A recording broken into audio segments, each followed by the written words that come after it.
صل وسلم وبارك على محمد وعلى آل محمد. اللهم انفعنا بما علمتنا وعلمنا ما ينفعنا وزدنا علما وبارك لنا في علمنا وارزقنا الإخلاص في القول والعمل كاملا وعلما نافعا لا ينسى وتوفيقا دائما وصحة ويقينا وعافية. اللهم افتح لنا كل خير ويسر لنا كل أمور. اللهم انصر المجاهدين وارحم المستضعفين ودمر أعداء الدين واطمس على أموالهم آمين يا رب العالمين. Alhamdulillah kaum muslimin rahimani wa rahimakumullah, setelah kita liburan Idul Fitri, maka alhamdulillah kita bisa lanjutkan lagi pengajian tafsir Al-Quran pada Jumat sore seperti ini. Mudah-mudahan amal kita ikhlas karena Allah Subhanahu wa taala dan istiqamah sampai kita mendapatkan husnul khatimah. Amin ya rabbal alamin. Pada pertemuan yang lalu sudah dilanjutkan oleh saudara kita Ustaz Huda pada tafsir surah Yusuf sampai pada halaman 242, wa ma ubarri'u nafsi dan seterusnya.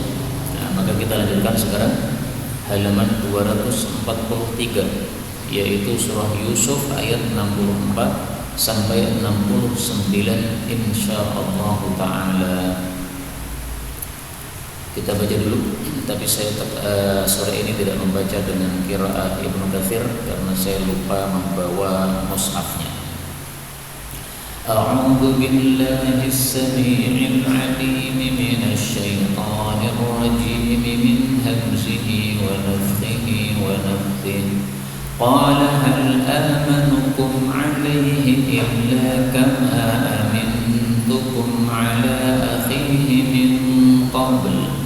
فالله خير حفظا وهو أرحم الراحمين. ولما فتحوا متاعهم وجدوا بضاعتهم ردت إليهم قالوا يا أبانا ما نبغي هذه بضاعتنا ردت إلينا ونمير أهلنا ونحفظ أخانا ونزداد كيل بعير ذلك كيل يسير.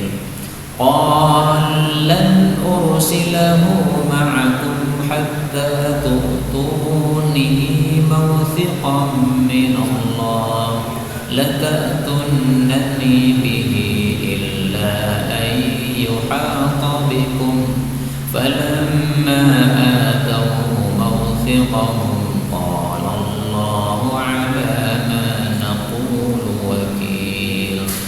وقال يا بني لا تدخلوا من باب واحد وادخلوا من أبواب متفرقة وما أغني عنكم من الله من شيء إن الحكم إلا لله عليه توكلت وعليه فليتوكل المتوكلون. ولما دخلوا من حيث أمرهم أبوهم ما كان يغني عنهم من الله من شيء إلا حاجة في نفس يعقوب قضاها وإنه له علم لما علمناه ولكن أكثر الناس لا يعلمون. ولما دخلوا على يوسف آوى إليه أخاه قال إني أنا أخوك فلا تبتئس بما كانوا يعملون. Alhamdulillah Rabbil Alamin. Allahumma arhamna bil Qur'an amin. Sebagaimana biasanya kita bahas dulu ilmu qiraah. Pada ayat-ayat ini ada beberapa kata yang bisa dibaca dengan dua bacaan. Yang pertama ayat 64, khairun hafidha, hafidha boleh dibaca hifdha. Wa huwa hanya boleh disukun menjadi wahwa. Kemudian ayat 66 tu'tuni, ini nunnya boleh dipanjangkan, tu'tuni.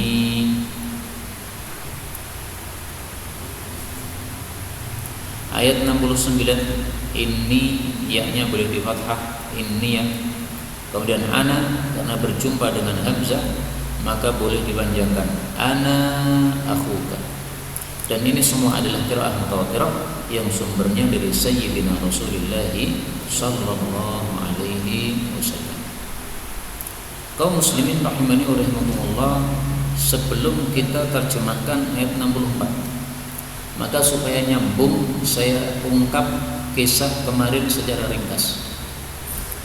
Nabi Ya'qub alaihi salatu wassalam beserta keluarganya mengalami paceklik.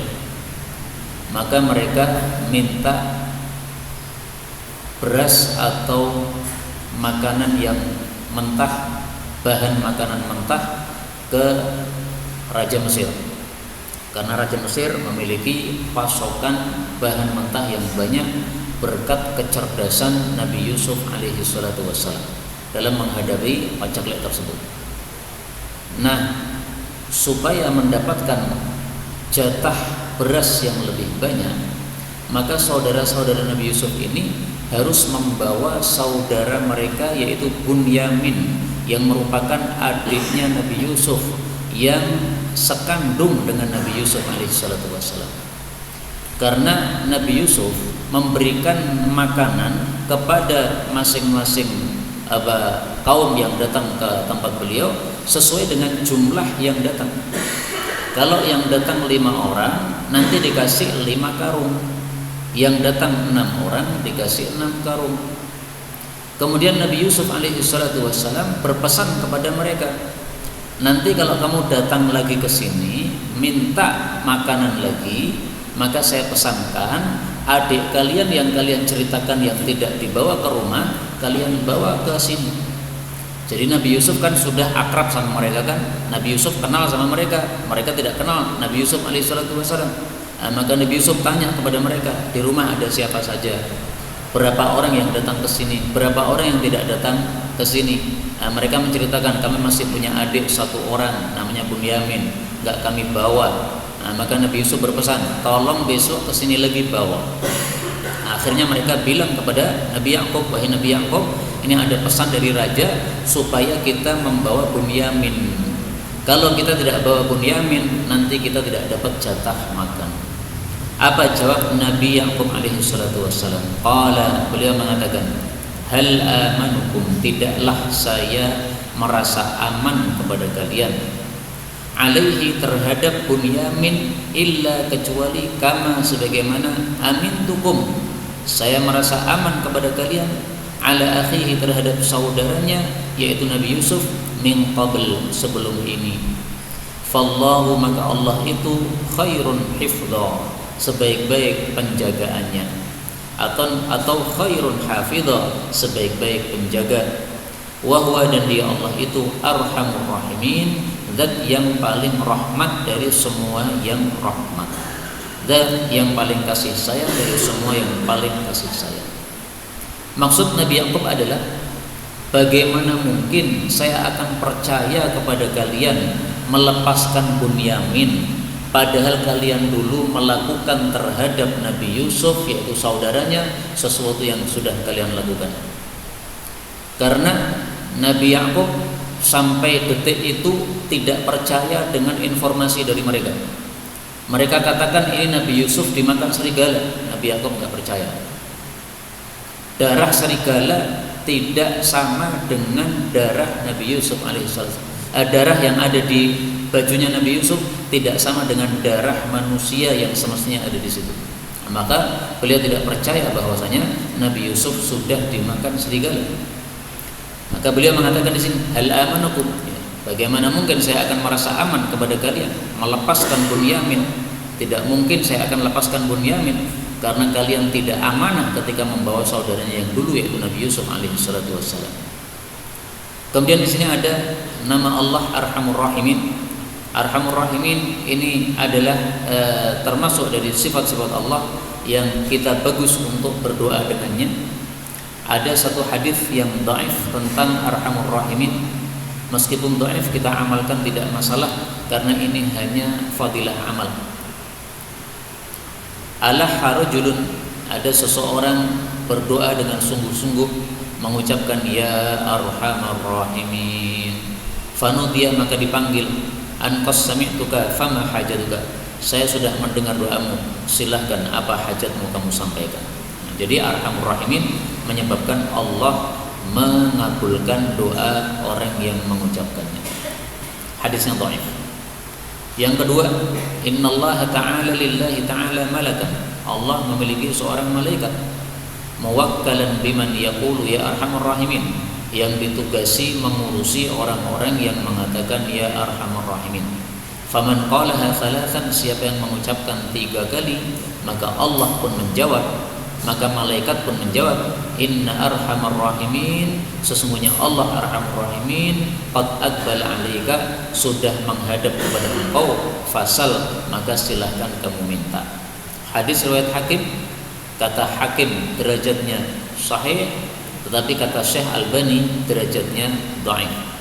Yang benar adalah hadis ini dhaif karena di dalamnya ada rawi bernama Fadalah dan dia adalah seorang perawi yang dhaif. Tapi saya ulangi lagi, ini masalah fadilah amal boleh kita lakukan. Jadi berdoa dengan mengucapkan ya Arhamar Rahimin diulang 3 kali tidak ada masalah. Mudah-mudahan lebih dikabulkan oleh Allah Subhanahu wa ta'ala. Kalau belum pernah melakukannya seumur hidup, maka saya sarankan dilakukan meskipun sekali dalam seumur hidup. Nanti pas maghrib, setelah selesai adzan maghrib, kita datang ke masjid, salat sunnah 2 rakaat. Nah, kemudian ada waktu longgar di antara adzan dengan qamat. Ini waktumu saja. Silahkan angkat tangan, doa dengan ya Arhamar Rahimin 3 kali, supaya kita pernah melaksanakan ilmu ini. Ayat 65, walamma, dan tatkala fatahu, mereka membuka mata'ahum, perbekalan mereka, yaitu yang dibawa dari Mesir, wajadu, mereka mendapati bid'atahum, barang-barang mereka, yaitu barang-barang yang untuk membeli makanan tersebut, ruddat ilaihim, telah dikembalikan kepada mereka. Qalu, mereka mengatakan, ya abana, wahai bapak kami, yaitu Nabi Ya'qub, ma nabghi, apa yang kita cari? Hadhihi bid'atuna, inilah barang-barang kami, ruddat ilaina, dikembalikan kepada kami. Wa namiru, dan kami bisa membeli makanan, ahlana, untuk keluarga kami, yaitu di kemudian hari. Wa nahfadhu, dan kami bisa menjaga akhana, saudara kami, yaitu Bunyamin. Wa nasdadu, dan kami bisa menambah kaila ba'irin, takaran seekor unta. Dzalika, itu adalah kailu yasir, takaran yang mudah, yang tidak memberatkan. Jadi setelah mereka pulang ke kampung halaman mereka, mestinya mereka waktu itu masih di Palestina, karena Nabi Ya'qub ini keluarganya awalnya di Palestina sebelum pindah ke Mesir. Nah, begitu sampai di Palestina, sampai di rumah mereka, mereka buka barang-barang yang diberikan, makanan yang diberikan oleh Nabi Yusuf. Ternyata mereka dapati barang-barang mereka masih utuh. Jadi waktu itu orang-orang disuruh membawa barang untuk tukar makanan. Misalnya membawa kitab bagi yang tidak punya duit, ya. Wahai Nabi Yusuf, ini saya punyanya buku atau kitab, saya bisa membeli beras dengan kitab ini. Nah, kitabnya dikasihkan Nabi Yusuf, beliau kasihkan apa? Berasnya. Atau yang punya misalnya televisi kalau zaman sekarang, nah, televisinya dibawa, diserahkan kepada Nabi Yusuf, diganti dengan beras. Karena televisi nggak penting kalau tidak bisa makan. Yang lebih penting adalah sesuatu yang bisa dimakan untuk hidup. Nah, ternyata barang-barang mereka yang digunakan untuk menukar makanan itu semuanya dikembalikan oleh Nabi Yusuf alaihissalam. Kenapa Nabi Yusuf kembalikan barang-barang itu? Nabi Yusuf kembalikan tujuannya supaya betul-betul mereka balik untuk ambil nasi, ambil beras lagi. Karena orang kalau sudah mendapatkan kebaikan dari orang itu malu untuk menyelisihinya. Nabi Yusuf kan sudah pesan kan, nanti datang lagi ke sini kalau butuh beras, tapi bawa adikmu. Nah, supaya mereka balik ke Nabi Yusuf, maka sengaja Nabi Yusuf kembalikan barang-barang mereka. Karena kalau dikembalikan barang mereka, mereka merasa utang jasa, maka pasti akan manut kepada pesannya Nabi Yusuf tadi untuk membawa Bunyamin. Nah, begitu mereka melihat barangnya dikembalikan, mereka katakan, ya abana ma nabghi, wahai bapak kami, apa yang kita cari. Artinya kebaikan Nabi Yusuf itu sudah lengkap. Bukan Nabi Yusuf ya, karena mereka belum kenal Nabi Yusuf waktu itu. Kebaikan Raja Mesir itu sudah komplit sudah. Maka kalau dia minta supaya kami membawa adik kami, insya Allah aman. Bukti kebaikannya apa? Nih, barang-barang kita dikembalikan. Jadi khusus kita gratis ngambil beras, yang lain-lain bayar, tapi kita nggak bayar. Apalagi kebaikannya Raja Mesir yang kita cari sudah lengkap sudah. Jadi nggak perlu takut. Maka maksud perkataan ini adalah menghibur Nabi Yakub supaya mau melepaskan Bunyamin pada pertemuan yang berikutnya untuk meminta beras yang berikutnya. Wa namiru ahlana, kami bisa membeli beras untuk keluarga kami, yaitu datang lagi kepada Raja Mesir minta beras lagi. Wa nahfadu akhana, dan kami bisa menjaga saudara kami. Nah, ini mereka janji kepada Nabi Yakub. Kami yakin, kami jamin Bunyamin akan kembali, kami jaga. Kalau dulu kami tidak bisa menjaga, Nabi Yusuf akhirnya dimakan oleh serigala, maka untuk saat ini nahfadhu akhana, kami akan menjaga saudara kami. Kaum muslimin rahimani wa rahimakumullah. Kewaspadaan Nabi Yakub atau waswasnya Nabi Yakub terhadap Bunyamin ini sudah sesuai sunnah Rasulullah sallallahu alaihi wasallam. Apa sunnah Rasul dalam hal ini? Rasulullah bersabda, la yuldaghul mu'min, orang beriman tidak boleh tersengat min juhrin, dari satu lubang, marrataini, dua kali. Hadis muttafaqun alaih. Nabi Yakub sudah kehilangan Nabi Yusuf. Yang bawa siapa? Saudara-saudaranya. Nah, jangan sampai itu terulang. Adiknya Nabi Yusuf dibawa, yang membawa adalah orang-orang yang sama, kemudian hilang lagi. Nggak boleh. Itu nggak boleh terjadi pada orang beriman. Maka orang beriman harus cerdas. Tidak boleh satu lubang dia tersengat lagi dua kali. Ada lubang dia coba, ternyata di situ ada kalajengking tersengat, mau nyoba lagi, berarti nggak beriman. Imannya nggak sempurna. Orang yang imannya sempurna harus bisa mengambil pelajaran dari kejadian yang lalu. Fa'tabiru ya ulil absar, ambillah pelajaran oleh orang-orang yang punya pemikiran. Kemudian yang dimaksud di sini nazdadu kaila ba'ir, kami bisa menambah takaran satu onta. Itu yang adalah yang saya jelaskan tadi. Nabi Yusuf ngasih makanan kepada rombongan sesuai jumlah orangnya. Orangnya ada 5, maka dikasih 5 angkutan onta. Ba'ir ini adalah onta, mengangkut satu satu makanan, satu bungkus makanan yang penuh untuk onta tersebut. Itu masing-masing orang mendapatkan satu bungkus makanan seberat apa yang bisa dipikul oleh seekor onta. Itulah yang dimaksud nazdadu kaila ba'ir. Kalau kita bisa membawa Bunyamin, kita bisa menambah lagi satu pikulan makanan, satu pikulan onta, sehingga kita bisa membawa makanan yang lebih banyak. Dzalika kailu yasir, itu adalah takaran yang mudah. Maksudnya untuk menambah satu pikulan onta kita tidak keberatan, gak ada masalah, malah itu menyenangkan kita, karena kita membawa makanan yang lebih banyak, bisa bertahan lebih lama lagi untuk dimakan di rumah. Apa kata Nabi Yakub? Qala, beliau mengatakan, lan ursilahu, saya tidak akan melepaskan dia Bunyamin ma'akum, bersama kalian, hatta, sehingga tu'tuni, kalian memberikan kepada saya mautsiqan, perjanjian yang kuat, minallahi, dari Allah. Apa isi perjanjiannya? Lata'tunnani bihi, sungguh betul-betul kalian akan membawa kepada saya akan Bunyamin, illa, kecuali ayyuhata bikum, bahwasanya dikalahkan terhadap kalian. Falamma, maka tatkala atauhu, mereka sudah memberikan kepada Nabi Yakub mautsiqahum, perjanjian kuat mereka. Qala, Nabi Yakub berkata, Apa perkataannya? Allahu ala ma naqulu wakil. Allah itu atas apapun yang kita ucapkan sekarang ini adalah wakil, adalah menyaksikan. Jadi ini qala, ini titik 2 ya. Bukan qala Allahu titik 2, bukan gitu. Kalau qala Allahu berarti kan Allah yang berkata kan. Tapi qala, Nabi Yaqub berkata Allahu, Allah itu ala ma naqulu wakil. Jadi perlu dikasih titik 2 supaya enggak salah. Karena orang yang tidak memahami bahasa Quran bisa saja salah dalam menerjemahkan karena salah pasang titiknya ini. Jadi ringkasnya, Nabi Yaqub mengambil pelajaran dari kejadian yang lalu. Beliau mengatakan boleh Bunyamin dibawa keluar, tapi harus ada janji dengan nama Allah. Itulah yang dimaksud mauthik. Mauthik itu adalah janji yang dikuatkan. Bagaimana cara menguatkan janji? Dengan menyebut nama Allah. Demi Allah. Nah, itu janji yang dikuatkan.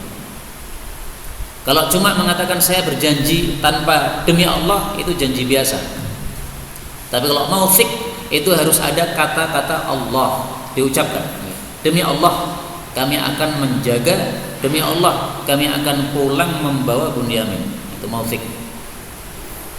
Tapi Nabi Yaqub memberikan pengecualian, illa ayyuhatabikum. Suara beda.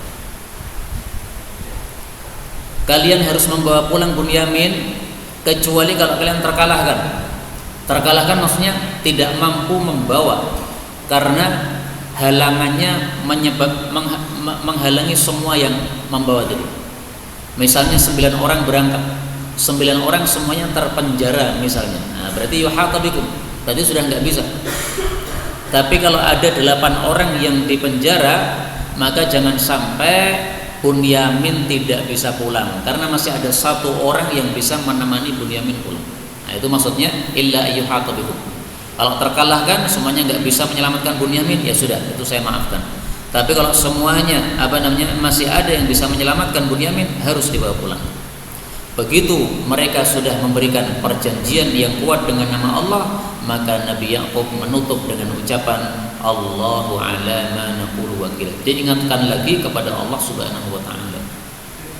Monggo. Mereka diingatkan dengan Allah. Ini menunjukkan bahwa Nabi Yaqub masih mengharapkan kebaikan dari mereka. Karena orang-orang baik itu kalau disebut nama Allah itu ada perasaan takut, sebagaimana disebutkan pada surat Al-Anfal ayat 2. Innamal mu'minuna alladzina idza dzukirallahu wajilat qulubuhum. Sesungguhnya tiada lain orang-orang yang beriman yang sempurna, apabila disebutkan nama Allah maka menjadi takut hati-hati mereka. Wa idza tuliyat alaihim ayatu, kalau dibacakan ayat-ayat Allah kepada mereka, zadatuhum imana, ayat itu menambah iman. Wa ala rabbihim yatawakkalun, dan hanya tawakal kepada Allah Subhanahu wa taala.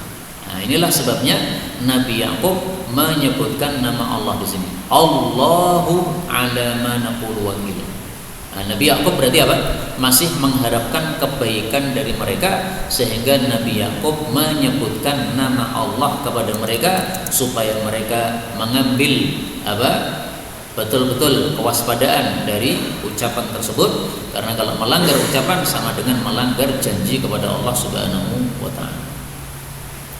67. Wa qala, dan beliau mengatakan, ya baniya, wahai anak-anakku. Ini jamak. Kalau bunayya anakku, tapi kalau baniya anak-anakku, jamak. La tadkhulu, janganlah kalian masuk min babin wahidin, dari pintu yang satu, yaitu pintu untuk masuk negara Mesir. Wadkhulu, dan masuklah kalian min abwabin, dari pintu-pintu mutafarriqatin, yang berbeda-beda. Karena negara Mesir ada beberapa pintunya, mungkin ada pintu utara, selatan, timur, barat. Wa ma ughni, dan tidaklah saya bisa memberikan manfaat ankum, untuk kalian, minallahi, dari kehendak Allah, min syai'in, sedikit pun. Inil hukmu, tidaklah keputusan itu, illa lillah, kecuali milik Allah. Alaihi, hanya kepada Allah, tawakkaltu, saya bertawakal. Wa alaihi, dan hanya kepada Allah, falyatawakkal, maka hendaklah bertawakal, al mutawakkilun, orang-orang yang bertawakal. Jadi setelah Nabi Yakub mengambil sumpah dari mereka, beliau pakai akal. Bagaimana caranya supaya mereka tidak terkalahkan? Bagaimana supaya kalau di antara mereka ada yang ditangkap atau masuk penjara atau kena apapun masalah, maka yang lainnya tidak kena. Nah, maka beliau suruh mereka masuk ke negara Mesir tapi tidak satu rombongan. Karena kalau satu rombongan, salah satu berbuat salah, nanti semuanya bisa kena. Tapi kalau beberapa rombongan, maka satu rombongan salah, kena semprit, rombongan yang lain masih bisa lanjut. Nah, ini kecerdasan Nabi Yakub alaihi salatu wassalam. Dan kecerdasannya Nabi Yakub itu disebutkan oleh Allah secara jelas nanti pada ayat terakhir dari halaman ini, yaitu pada ayat 68. Wa innahu ladzu ilmin lima 'allamna. Betul-betul Nabi Yakub itu punya ilmu. Maka salah satu ilmu yang diberikan oleh Allah kepada Nabi Yakub adalah dia berpikir bagaimana caranya supaya selamat. Inilah yang disebut sebagai apa? Akhdul asbab, mengambil sebab. Jadi orang tidak boleh tawakal tanpa mengambil sebab, tidak boleh. Pergi dari Indonesia ke Saudi untuk apa? Haji misalnya atau umrah misalnya. Bekalnya apa? Nol, nggak punya uang sama sekali. Itu tidak akhdul asbab namanya, nggak boleh. Harus akhdul asbab. Maka orang yang mengatakan saya akan khuruj misalnya 4 bulan dakwah kepada Allah, tapi saku nol, kemudian keluarga yang di rumah nggak saya tinggali apa-apa, tawakal. Itu tawakal ngawur, bukan tawakal namanya. Tawakal itu setelah kita akhdul asbab. Siapa yang menganggap tawakal tidak perlu akhdul asbab, berarti tidak paham bagaimana sikap para nabi ketika mereka bertawakal.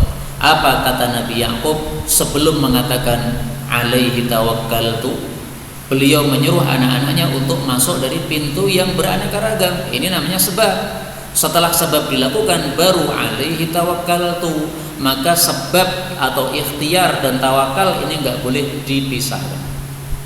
Kalau memisahkan antara ikhtiar dengan tawakal, itu sama dengan memisahkan antara jasmani dengan rohani.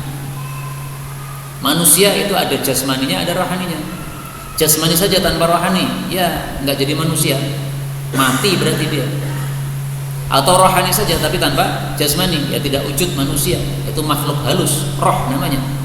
Nah, maka tawakal dengan ikhtiar seperti itu. Tawakal itu mirip dengan rohaninya manusia. Asbab atau ikhtiar itu mirip dengan jasmaninya manusia, harus ada dua-duanya. Dan apa yang dilakukan oleh Nabi Yakub ini sesuai dengan ajaran Rasulullah sallallahu alaihi wasallam.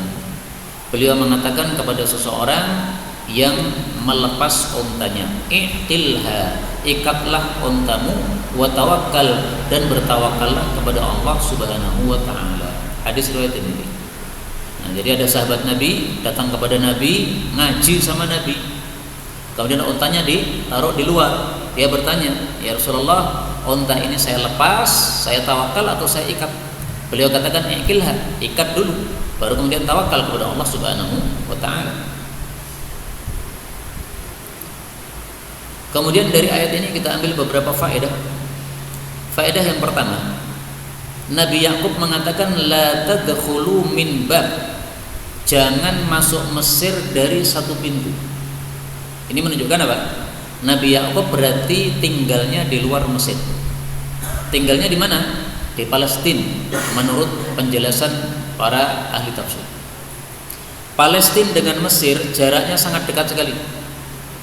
Panjenengan tahu kan sekarang bagaimana dekatnya antara Palestina dengan Mesir gara-gara kejadian yang dialami oleh saudara-saudara kita di Palestina sekarang. Antara Palestina dengan Mesir dikasih tutup atau dikasih pintu, sehingga orang Mesir tidak bisa masuk Palestina, orang Palestina tidak bisa masuk Mesir. Bantuan dari Mesir tidak bisa dimasukkan ke Palestina. Sangat dekat sekali. Meskipun jaraknya sangat dekat, dan Nabi Yakub adalah seorang nabi yang tentu saja doanya pasti mustajab, dan beliau yakin anaknya yaitu Yusuf itu belum mati. Dan beliau sangat perhatian terhadap masalah anaknya ini, sehingga pasti juga ada usaha untuk mencari, tapi ternyata Allah mentakdirkan tidak ketemu kecuali sampai dia sudah sangat tua renta. Ini menunjukkan apa? Kekuasaannya Allah Subhanahu wa taala. Kalau Allah sudah berkehendak sesuatu, apapun tidak bisa dihalangi. Nalarnya mestinya, karena ini jaraknya dekat, dia dicari sepekan ketemulah Nabi Yusuf itu. Dicari sebulan ketemulah Nabi Yusuf itu. Kalau zaman sekarang sudah ada WA, zaman dulu sudah ada penggantinya. Ya, mencari informasi zaman dulu juga tidak susah, karena ada alat yang berbeda dengan kondisi kita sekarang, tapi sama fungsinya. Orang zaman dulu menyebar berita tidak susah. Kalau sekarang menyebar berita gampang memang, karena ada WhatsApp, Facebook dan sebagainya. Zaman dulu meskipun belum ada segala itu, tapi untuk menyebarkan berita sangat mudah. Dengan menggubah syair itu berita sudah tersebar kemana-mana. Maka zaman dulu meskipun tidak seperti zaman sekarang, tapi kondisinya untuk mencari informasi itu mudah, tidak susah. Karena ada perantara atau ada alat yang bisa mereka gunakan untuk mencari atau menyebarkan informasi tersebut. Ini saya bawa satu kitab, judulnya bagus, Fawaid Mustanbatah min Qissati Yusuf. Faedah-faedah yang diambil dari kisah Nabi Yusuf alaihissalatu wassalam. Ini satu buku, isinya adalah pelajaran-pelajaran yang dapat diambil dari kisah Nabi Yusuf pada surat Yusuf. Ditulis oleh seorang ulama besar namanya Syekh Abdurrahman As-Sa'di, gurunya Syekh Utsaimin rahimahullahu taala. Ini satu buku isinya 150 halaman sekitarnya ya. Tapi tulisannya kecil-kecil sekali. Salah satu pelajaran yang penting yang beliau sampaikan di sini adalah apa yang saya sampaikan tadi.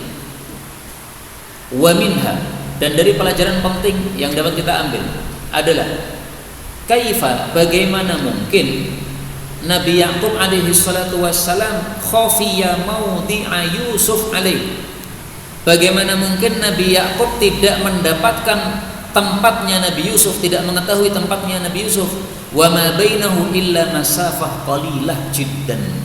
Padahal jarak antara keduanya jaraknya sangat dekat. Ma'atulil muddah, padahal lama sekali pertemuan antara Nabi Yaqub dengan Nabi Yusuf dengan masa kehilangan tadi. Kok bisa lama sekali enggak ketemu-ketemu? Padahal jaraknya dekat. Maka itulah kata beliau menunjukkan apa? Walaysa dzalika biqaribin ala qudratillah. Itu semuanya tidak aneh atas kekuasaan Allah Subhanahu wa taala, karena Allah kalau menghendaki sesuatu maka bagi Allah sangat mudah dan manusia tidak bisa menghalanginya. Kemudian beliau memberikan contoh yang kedua. Bagaimana contoh sesuatu yang mestinya itu sangat mudah untuk dicapai, tapi karena Allah menghendaki susah, akhirnya susah untuk dicapai. Yaitu kata beliau, kama fi qissati ashabil kahfi. Sebagaimana itu juga terjadi pada kisahnya Ashabul Kahfi. Orang-orang yang sembunyi di goa. Goa itu ada di mana? Goa itu bukan di luar negeri. Goa itu bukan di luar kota, tapi goa itu masih ada di kota di mana mereka bertempat tinggal di situ. Anggaplah misalnya mereka orang Sragen, mereka dikejar-kejar oleh penguasa Sragen yang kafir waktu itu. Kemudian mereka sembunyi di guanya bukan gua yang di Solo, gua di Sragen, tetapi tersembunyi oleh penguasa saat itu sampai mereka tertidur 300 tahun nggak ketemu. Ketemu sudah 300 tahun berikutnya. Padahal guanya di situ juga. Kok bisa seperti itu? Ini qudratullah. Kalau kita tarik pada masa kita sekarang sudah ada internet. Tetapi orang-orang masih belum bisa menemukan di mana Ya'juj Ma'juj. Jadi kecanggihan internet kalah dengan kekuasaan Allah Subhanahu wa taala. Allah sudah menetapkan Ya'juj Ma'juj itu akan tersembunyi sampai nanti ketika sudah tiba waktunya akan terjadi kiamat, baru mereka bisa keluar. Nah, sekarang ini apa susahnya manusia cari tempat-tempat yang tersembunyi? Tapi kok nggak bisa mendapatkan, mengetahui di mana Ya'juj Ma'juj? Tidak bisa. Itulah kekuasaan Allah Subhanahu wa taala. Nah, kembali ke ayat ini. Ayat-ayat seperti ini perlu kita ambil pelajaran darinya. Salah satu pelajaran yang kita ambil adalah Nabi Yakub di sini mengatakan inil hukmu illa lillah. Keputusan itu semuanya di tangan Allah Subhanahu wa taala. Artinya apa? Saya hanya bisa berusaha. Saya berusaha supaya kalian nanti selamat, supaya kalian bisa pulang membawa Bunyamin. Tapi kalau Allah menghendaki yang lain, saya nggak bisa apa-apa. Kalau Allah menghendaki Bunyamin tidak bisa pulang sebagaimana kakaknya dulu nggak pulang, saya nggak bisa apa-apa. Inil hukmu illa lillah. Maka di sini Nabi Yakub tafwid atau pasrah kepada Allah Subhanahu wa taala. Nah, marilah kita dalam kehidupan kita juga seperti itu, pasrah kepada Allah. Kita bisanya berusaha saja. Ya Allah, ini saya sudah berusaha, adapun hasilnya Engkau yang kasih.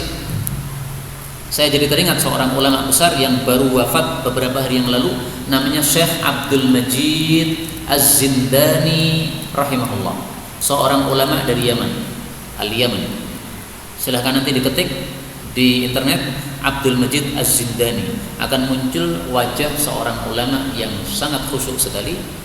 Bekas-bekas ibadah ada pada wajahnya. Beliau baru wafat beberapa hari yang lalu. Beliau pernah mengatakan ketika membaca ayat ini, walladzina jahadu fina lanahdiyannahum subulana. Orang-orang yang bersungguh-sungguh di jalan kami, betul-betul kami akan tunjuki jalan-jalan kami. Dan sesungguhnya Allah sungguh bersama orang-orang yang berbuat baik. Maka beliau mengatakan, ya Allah, berarti separuh saya lakukan, separuh Engkau yang lakukan. Walladzina jahadu, ini kewajiban saya harus sungguh-sungguh. Lanahdiyannahum subulana, ini janji dari Engkau. Maka separuhnya saya jahadu, separuhnya Engkau. Lanahdiyannahum. Nah, demikian juga Nabi Yakub alaihissalatu wassalam. Beliau setelah mengatakan jangan masuk kecuali dari pintu yang berbeda-beda, ini adalah kesungguhan dari beliau. Tapi tetap saja yakin kepada Allah, inil hukmu illa lillah. Keputusannya tetap di tanganmu ya Allah. Saya hanya ikhtiar, tapi saya harus tawakal kepada Engkau. Ikhtiar hanya sekedar kewajiban saja, adapun hasilnya tetap Allah yang memutuskan. Itu harus kita pelajari dari ayat ini. Jangan hanya dibaca saja tanpa menambah iman kita kepada Allah Subhanahu wa taala.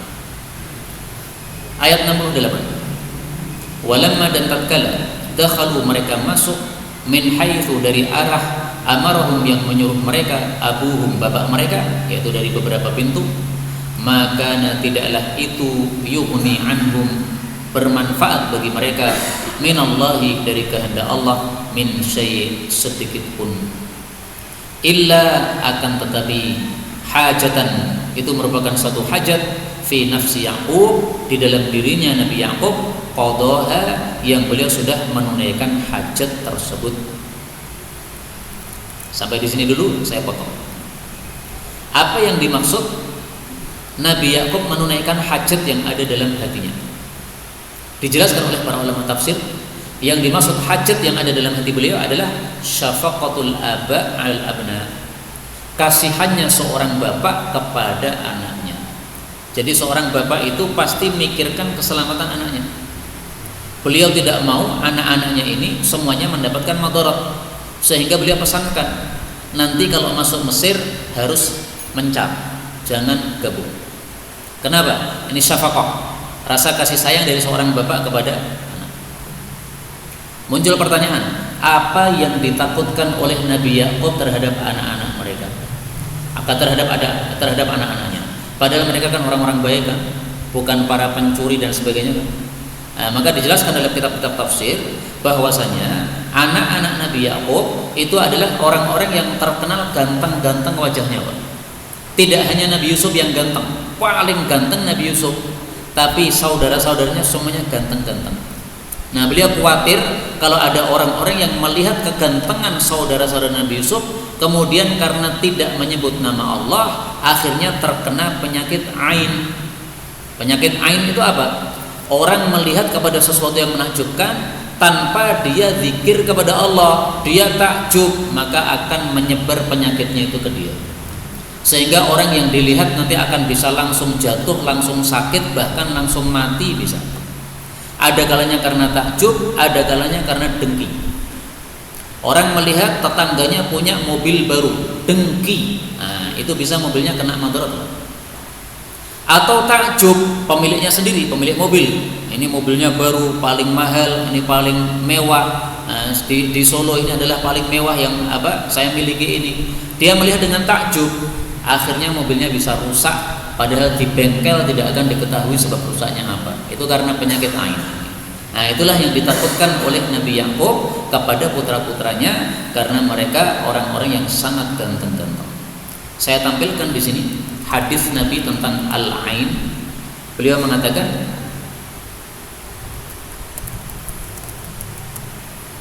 al-ain, mata itu, tudkhilur rajulal qabra, bisa menyebabkan orang masuk dalam kuburan, wa tudkhilul jamalal qidra, dan bisa menyebabkan unta masuk dalam periuk. Hadis riwayat Ibnu Adi, derajatnya hasan. Artinya apa? Penyakit ain ini ketika melihat orang dengan takjub tanpa zikir kepada Allah, orang yang dilihat bisa langsung lumpuh atau mati, akhirnya masuk kuburan. Melihat unta yang sangat indah, takjub, tidak zikir kepada Allah, untanya langsung lumpuh sehingga harus disembelih, harus dimasak dalam periuk. Nah, maka hati-hati kalau kita melihat sesuatu. Melihat anak kita yang cakep, zikir sama Allah, subhanallah, alhamdulillah, masya Allah. Ada dalam surat Al-Kahfi, walaula il dakhalta jannataka qulta masya Allah la quwwata illa billah. Al-Kahfi ayat 39. Kenapa kamu itu ketika masuk kebun kamu yang menakjubkan, kamu tidak mengucapkan masya Allah la quwwata illa billah? Makanya para ulama mengatakan, siapa yang memiliki barang atau harta yang menakjubkan dia, atau keluarga yang menakjubkan dia, lalu dia mengucapkan masya Allah la quwwata illa billah, maka akan menjadi keamanan bagi harta tersebut. Nah, maka di mobil-mobil sering di belakang itu ada tempelan stiker ya, masya Allah la quwwata illa billah. Ini tampaknya pemilik mobil takut kalau ada yang melihat mobil itu dengan takjub tanpa zikir, akhirnya mobilnya mogok. Nah, kemarin ada yang bertanya kepada saya, kalau ada orang terkena penyakit ain, ini bagaimana cara mengobatinya? Caranya dua. Yang pertama, kalau kita tahu siapa penyebabnya, maka orang yang menjadi penyebab ain tersebut disuruh untuk berwudu pada satu ember. Bekas air wudunya kemudian dituangkan kepada orang yang terkena ain. Maka orang yang terkena ain tadi akan sembuh dengan izin Allah Subhanahu wa taala. Hadisnya sahih di dalam kitab Sahih Muslim. Ini kalau diketahui siapa pelakunya. Kalau tidak diketahui siapa pelakunya, maka kita siapkan air dalam ember, kemudian kita bacakan di situ zikir-zikir, wirid-wirid. Baca Al-Fatihah, baca ayat kursi, baca 2 ayat terakhir Al-Baqarah, baca 3 qul atau surat-surat yang lain. Nah, setelah itu kemudian dituangkan pada orang yang terkena ain atau barang yang terkena ain. Ini pernah terjadi pada guru kami, Syekh Ahmad Asy-Syihabi dari Yaman. Pak Leknya beli mobil, mobilnya baru, kemudian macet, dibengkelkan di mana-mana, nggak berhasil. Bengkel sudah angkat tangan, mengatakan nggak ada kerusakan, tapi nggak bisa nyala. Akhirnya dibawa kepada Syekh Syihabi, guru kami itu. Maka beliau mengatakan, coba diruqyah.